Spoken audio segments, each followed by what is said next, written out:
Louis Quilico was one of the leading operatic baritones of the 20th century. His sudden passing on July 15th, 2000 was a great loss to the musical world. Quilico performed at many of the world's great opera houses: Covent Garden, the Paris Opera, the Bolshoi, and the Vienna Staatsoper, to name only a few. He was a stalwart of the Metropolitan Opera, appearing nearly 300 times over 25 consecutive years. At the Met, he sang under the baton of James Levine, Zubin Mehta, Richard Bonynge and Claudio Abbado, and alongside tenors including Luciano Pavarotti, Placido Domingo, John Vickers and José Carreras, and sopranos Joan Sutherland, Renata Tebaldi, Renata Scotto, and Beverly Sills. Louis Quilico was an ideal interpreter of the great Italian and French composers, but it was his defining portrayal of Rigoletto, the hunchbacked jester in Verdi's tragic masterpiece, that won him international acclaim, as well as the nickname Mr. Rigoletto. He sang the role more than 500 times, the last being at the National Arts Centre in Ottawa in September of 1994. After his retirement from the operatic stage in 1998, he continued to perform, touring extensively with his wife, the celebrated pianist Christina Petrowska Quilico. Together they made 4 recordings and a teaching video, and collaborated on the book Mr. Rigoletto in Conversation with Louis Quilico. In this book, Quilico shared his views on singing, on opera, and on his signature role, Rigoletto. He also talked about his own personally devised vocal techniques, sharing them with a new generation of singers. What is missing in the printed version of these conversations is Quilico's own voice and his unique personality. In these recordings, we hear him speak in his own words, with his own voice, unfiltered and unedited. Speaking personally, baritone Louis Quilico, Mr. Rigoletto, in conversation with Christina Petrowska Quilico. In this conversation, Louis talks about his 25 years at the Metropolitan Opera and about how he views the story of Rigoletto from the opera's opening to Rigoletto's encounter with Sparafucile. I wanted to ask you about your favorite house, which you have told me is the Metropolitan Opera. That is where you have done most of your singing? Well, if we talk about my opera house, I had quite a few of them, but the Met was really the one. Because I've been with the Met now for 25 years, and I think it's very important in my career. But it's not only the matter of the importance of my career, it was the importance of being happy in a house. For instance, when I was at Covent Garden, it was very interesting, but there was too much underground, artists kibixing with the others and all that stuff. It made it very complicated in a certain way. Paris, well, you felt one thing, I felt one thing, that I was not French. But all of a sudden, in New York at the Met, I felt like I was home. Plus, on top of that, like I felt, being that when I was born, and since the day I could hear about opera, that I knew about opera, I think for me, the Metropolitan was the greatest theater in the world. I sang in Vienna, if you want to talk about it, but the thing is, The Met has a certain policy that for me it was very wonderful for me, because I did not feel that I was a foreigner. The other house always had that feeling of not to be completely in the groove, you know. For instance, when I was in London, my agent was the agent of another baritone. That created a problem. I remember when I was trying to go, I went to Vienna, and he got me engaged, but it took quite a few years before I could go. And I used to ask him, when are you going to do something? He would say, well, listen, Louis, I have to say that I have to give a little bit more to the other baritone. But the other baritone was not successful like I was. And it created a tremendous problem for that reason. Would you say that the conductors that are employed by the Met also make a difference? Like James Levine, for example, as music director? Well, I have to say, I don't exactly know how I could say this. I have to say that thanks to Jimmy Levine and a few other directors that we had at the Met, it was very important for me that these kind of people would have not only respect, they had tremendous admiration for my art, because the point is, for people like that, what is very important is to be able that if ever they have a problem in the theater and they're replaced by someone, I don't say that I was there only to replace, but I'm saying that it was that the public accepted. And that's the thing that I felt with the Met, that there was always something that was wonderful for that reason. Because you never I felt, I would say, maybe in 25 years, only once a frustration, but the rest of the time, I never felt frustrated at all. Well, I find from my own experience, having studied in New York, actually James Levine studied with my piano teacher, Rosina Levine, who encouraged him to conduct. I always felt that New York had the atmosphere of not straitjacketing you into a certain formula of thinking. And perhaps that's what happens in opera houses in other countries, where you have, for example, the French school or the German school or the Russian school. Then New York seems to embrace all the ideals, or the best of all the schools of thought. Let's put it this way. Metropolitan New York is an international house. That means there's not the thing to say, well, he's Canadian, this one is German, the other one is Portuguese or anything. No, it doesn't work like this. I think it's more, the thing that's very important for the Met is the performance.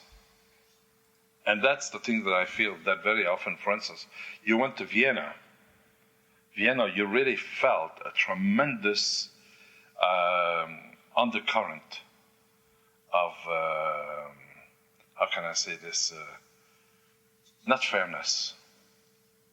Even if you were better than their artists or anything like that, they would, it's a nice thing when you think about it, but at the same time, it proved the mentality to be a little bit more restricted than the Met would be, for instance.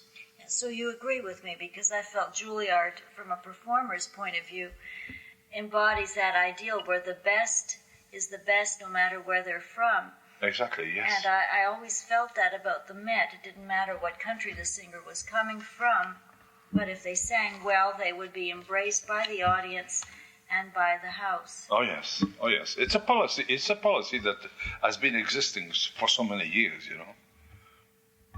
You take, for instance, Caruso was well received at the Met.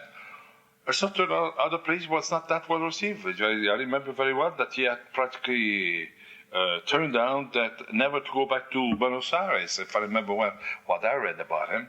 And finally they made him an offer he couldn't refuse, and he went back for that reason. But the Met, it doesn't work like this. The Met works that if you are a good artist, the public accepted you.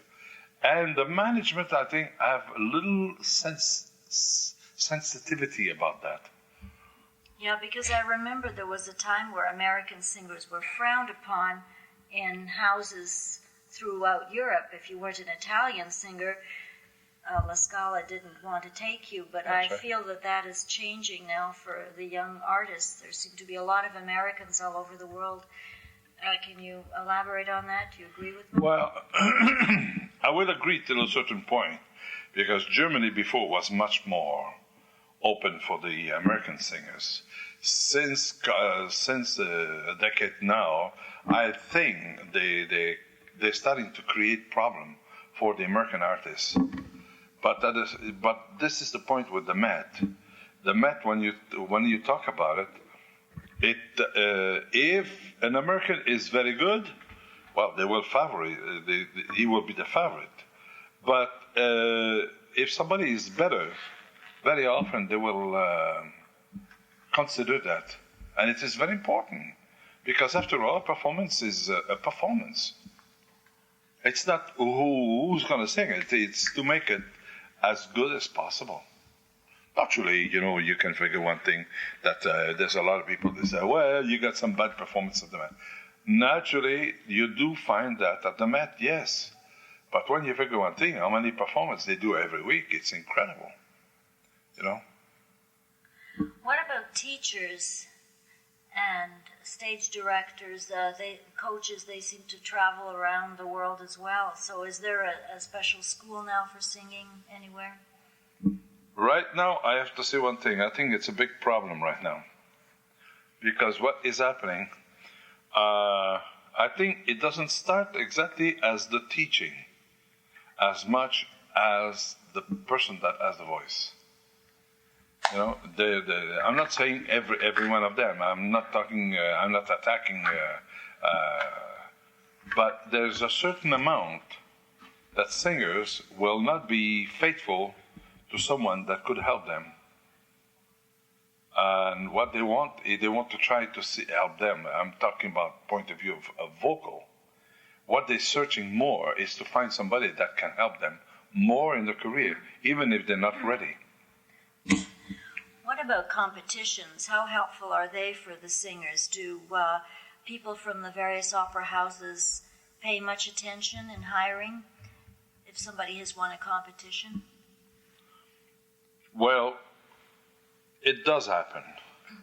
It does happen that they will help much more if somebody wins a contest. But at the same time, I noticed one thing lately, that it's not only the matter of competition. It's depend a lot today how much money you have. You got a lot of people that buys that career.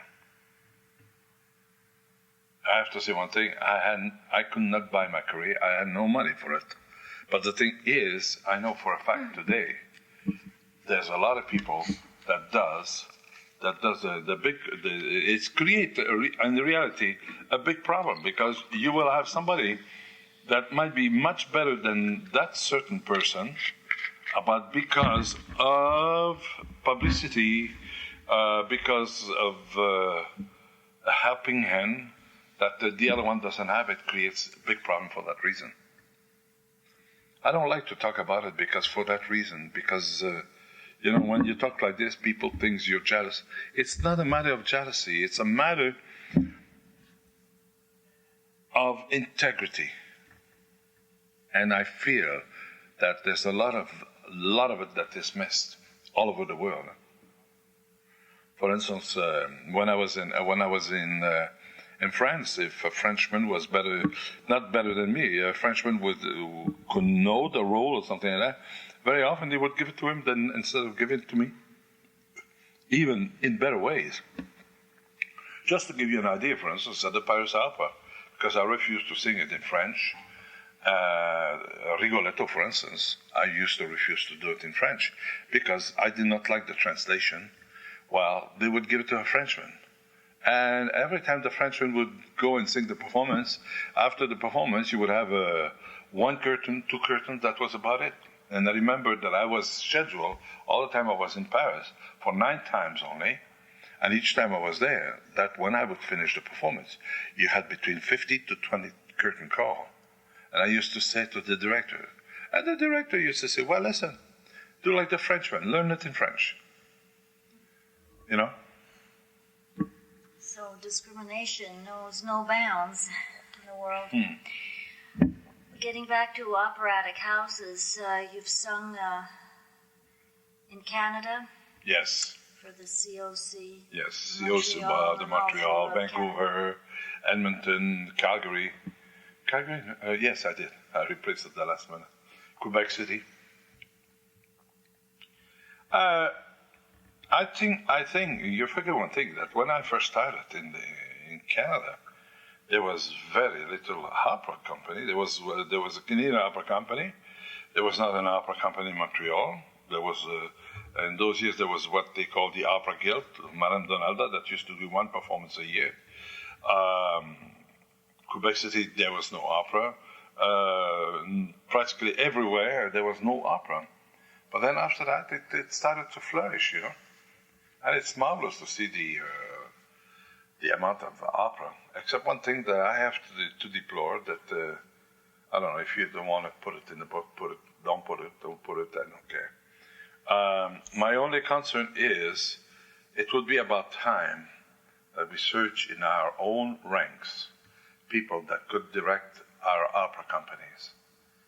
I have to say one thing, go to France, you will not have, except for once they had the Paris Opera directed by somebody else, but go anywhere else in France, you don't have really a foreigner be the director of the opera company.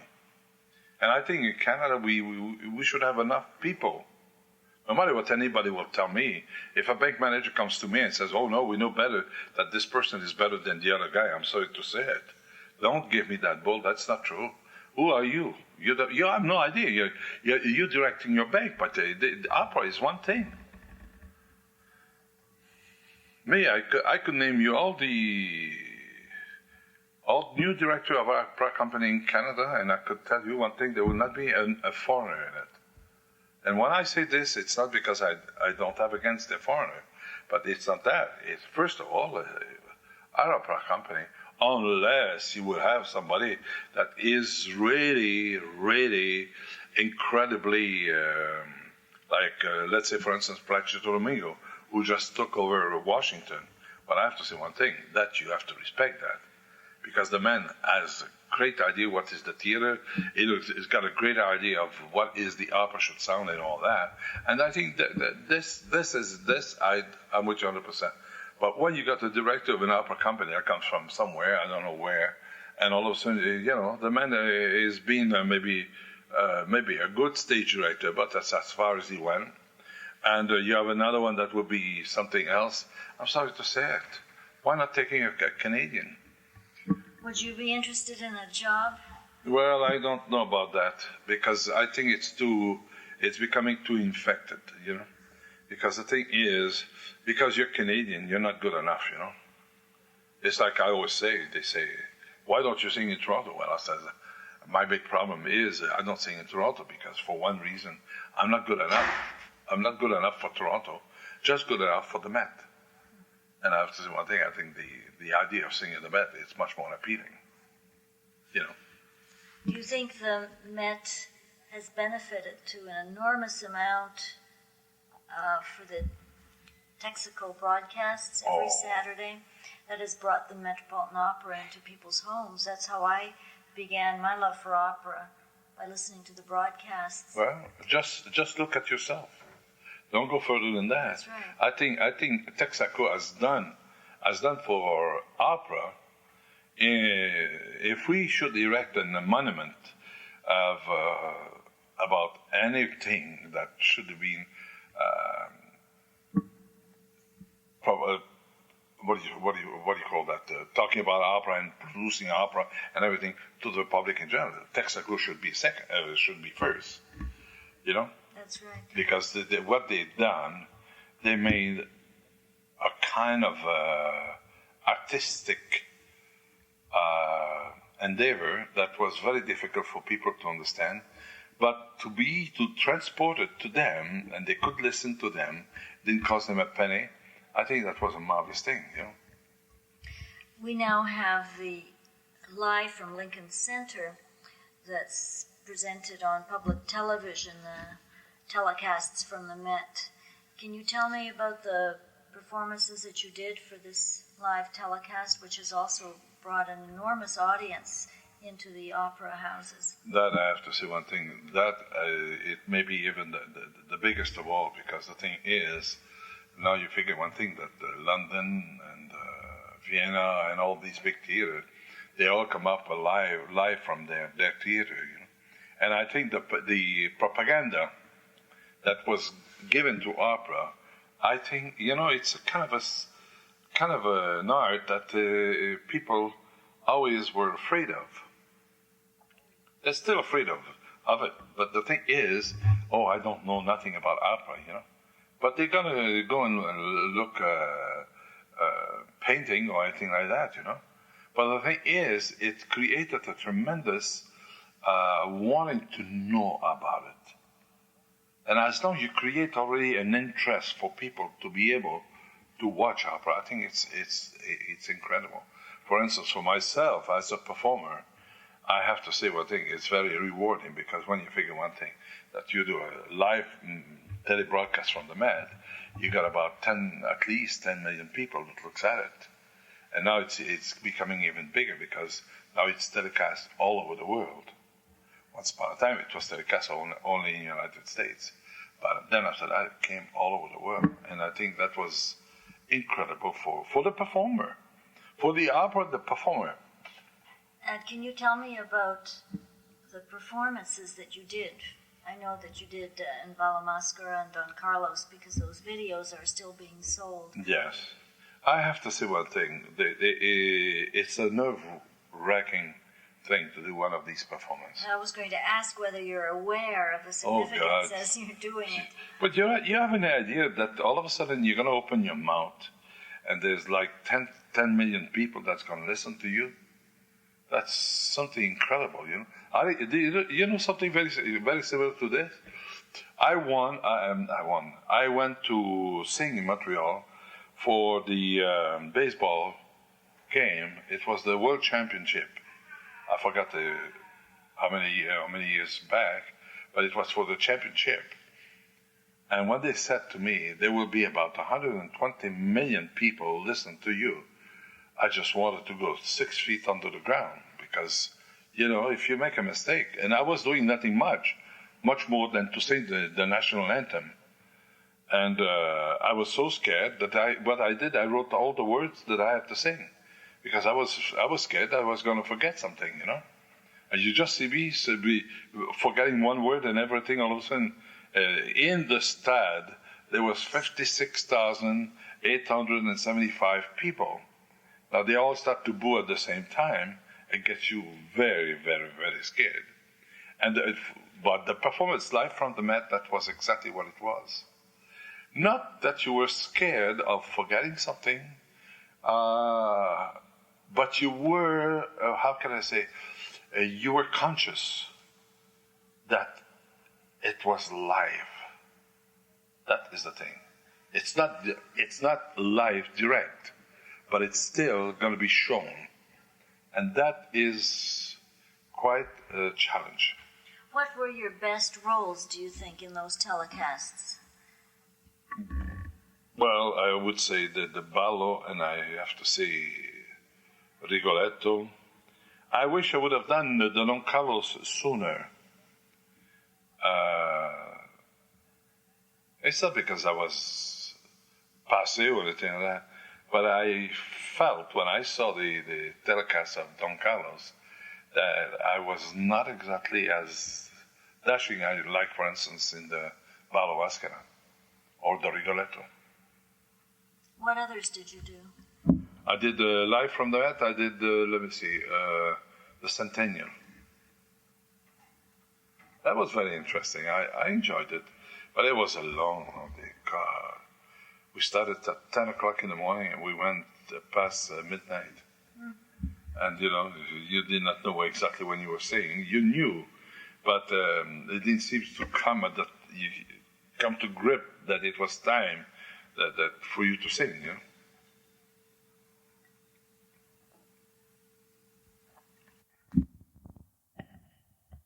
When we Can you please tell me the story of Rigoletto in your own words? Talk to me about the characters and what they do and what happens to them.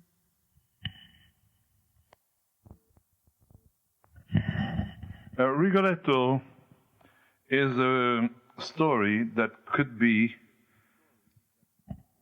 the last 500 years, like the last 300 years, like the beginning of the century, and it can be even today stories.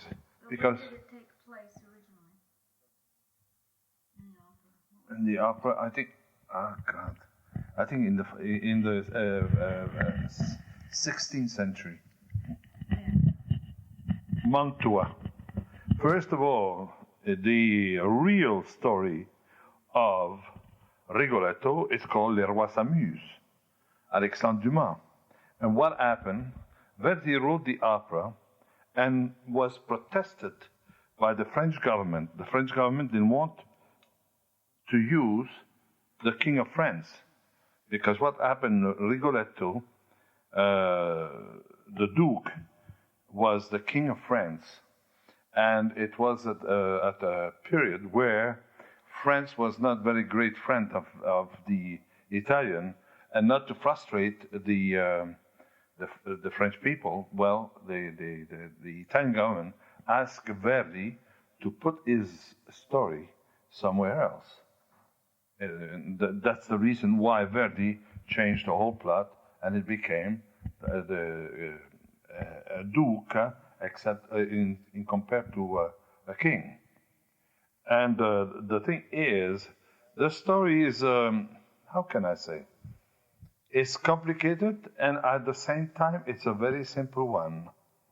It's a man that his entire life has been, Rigoletto, I would say practically, it's a man that has been born, but doesn't belong to that kind of century. He does not exactly understand certain things.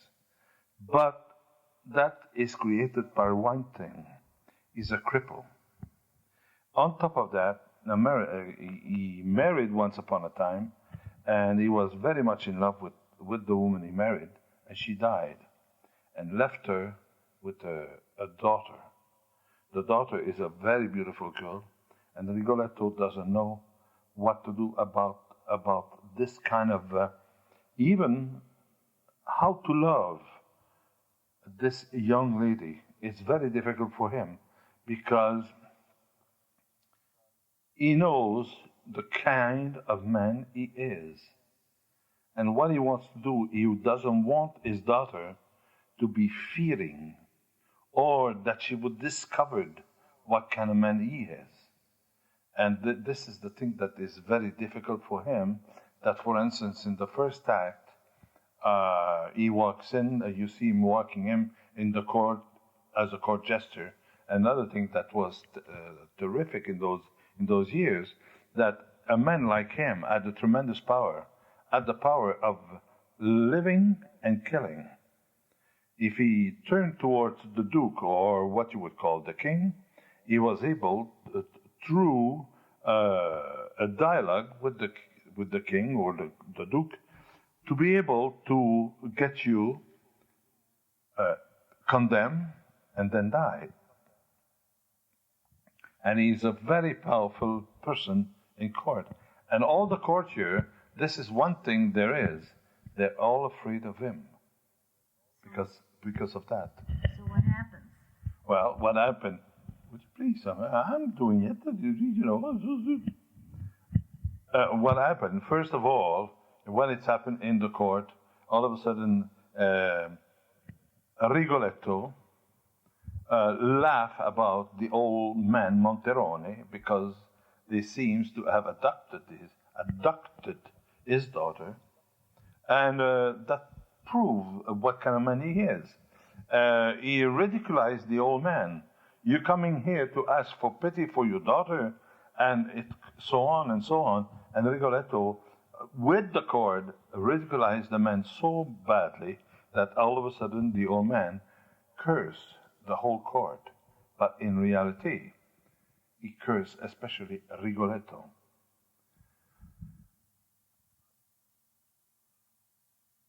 the first thing that you see before even that, you see what is generating in court, at the court. Do I say right? At the court. Yeah. You know, the court where the Yeah, the court. Yeah. The thing is, there's Contessa Cipriano and Rigoletto.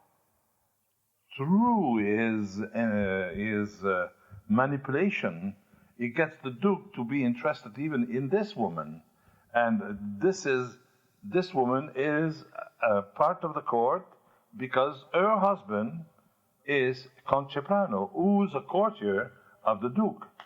But the thing is, when there, not let the Duke do courtesan, courtier. What do you say this?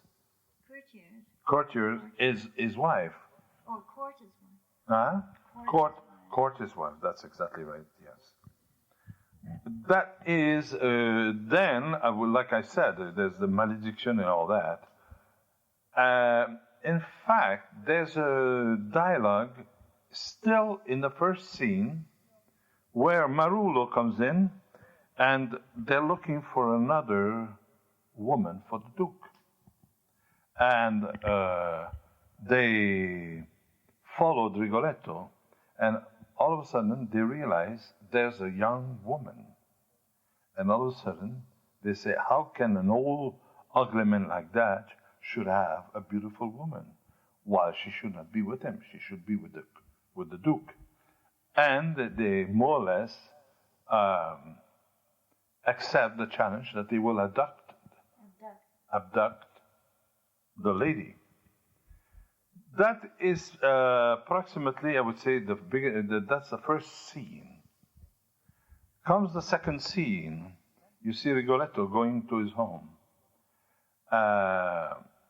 While he's walking by himself, and he's thinking of all what things that have happened in court. And all of a sudden, it comes to him that he realizes that he's talking about the old man Monterone, that more or less as damn him, you know, send him the malediction. And that is one thing that Rigoletto is very, very, very scared and cannot accept. Many things he can accept, but that he cannot accept. In those years, you know, people would give you malediction. You were sunk, you know. People, it seems that even if it was not true or anything like that, just to have the malediction on you, they were sure that they were going to be damned, and that was the end of it. And Rigoletto was that kind of person. Because first of all, is being crippled like he is, he believes that he was damned maybe when he was born by his mother or something like that. Anyway, during the meantime that he's walking towards his house, all of a sudden comes a man, a tall man, and all of a sudden starts to talk to Rigoletto. And Rigoletto doesn't want to talk to him because, listen, who is this man? Because in the part of town where Rigoletto lives, only assassin. You see, the thing is, for him, the thing that was very important for him was to be able to conceal his daughter in part of town where he was practically sure nobody would go. And all of a sudden, there's this gentleman that comes in and starts to talk to him, and he says, "My dear, you have a big problem." And Rigoletto says, "No, I don't have any problem." He says, "Please go away." And the other man says, keep on going and telling him, "Yes, you have a big problem." And Rigoletto says, "Which one?" And all of a sudden the man says, "Hey, your woman." It doesn't say his daughter because he doesn't know it's his daughter. He says, "Your woman is there." And when Rigoletto hears that, he blows up. He says, "Oh,